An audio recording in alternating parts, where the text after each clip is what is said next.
मोहतरम नाज़रीन कराम, मैं आपको खुशामदीद कहता हूँ अपने चैनल पे। पठानों ने तहसील कहोटा में पंजाबी सिखों का पहला मुनज़्ज़म कत्लेआम किया। 1947 के मार्च के महीने का आगाज़ हो चुका था।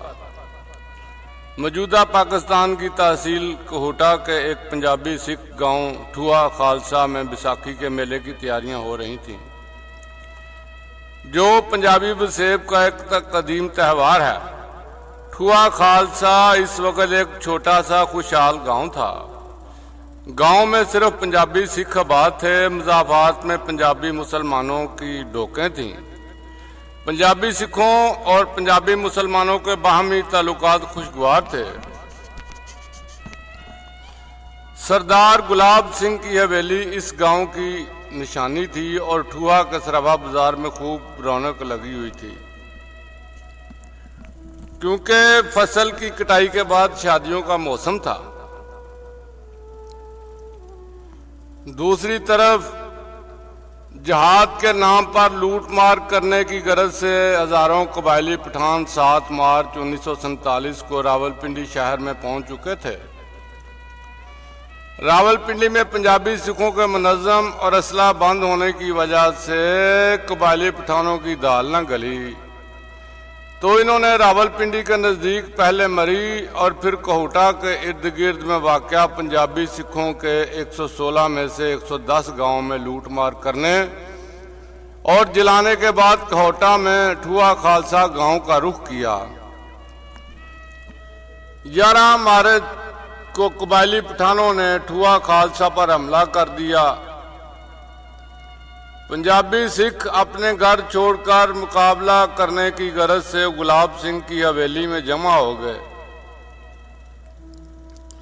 पहले इन्होंने मुकाबला करने की कोशिश की, लेकिन हमलावरों की तादाद ज्यादा होने की वजह से हवेली पर सफेद झंडा लहरा दिया गया। 10,000 रुपए फौरी तावान अदा किया गया। हल्फिया बयान लिया गया कि अब हमला नहीं होगा, ये ना पंजाबी सिखों को मारा जाएगा, ना इनके घरों को आग लगाई जाएगी।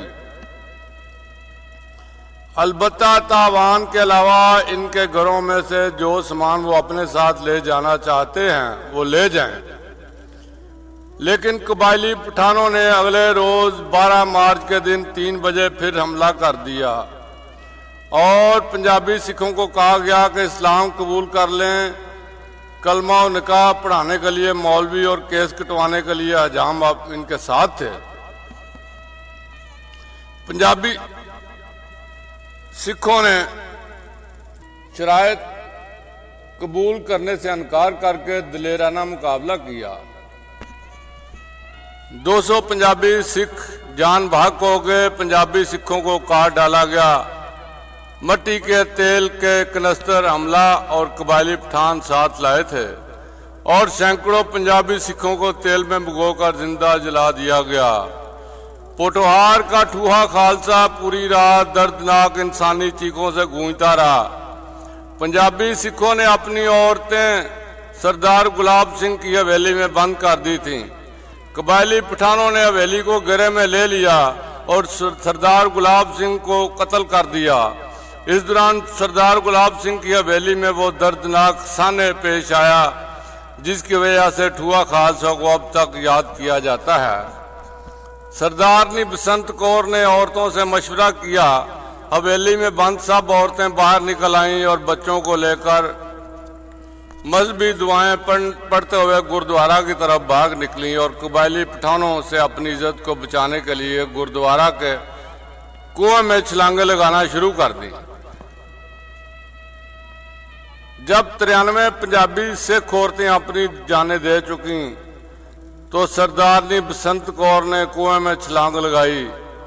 इस बदतरीन खूनरेजी के बाद हमलावर कबायली पठान लूट मार करके घरों को जलाने के बाद पंजाबी सिखों के गांव धमाली को लूटने के लिए चले गए।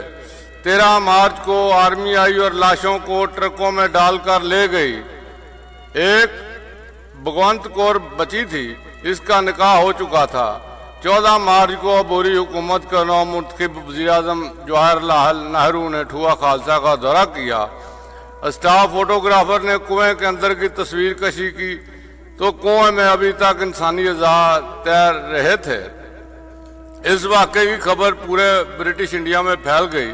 24 मार्च को वायसराय हिंद लॉर्ड माउंटबेटन ने चार्ज संभाला और 8 अप्रैल को ठुआ खालसा का दौरा किया।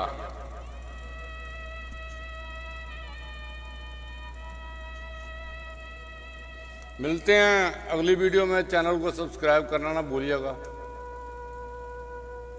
रब काफी मान।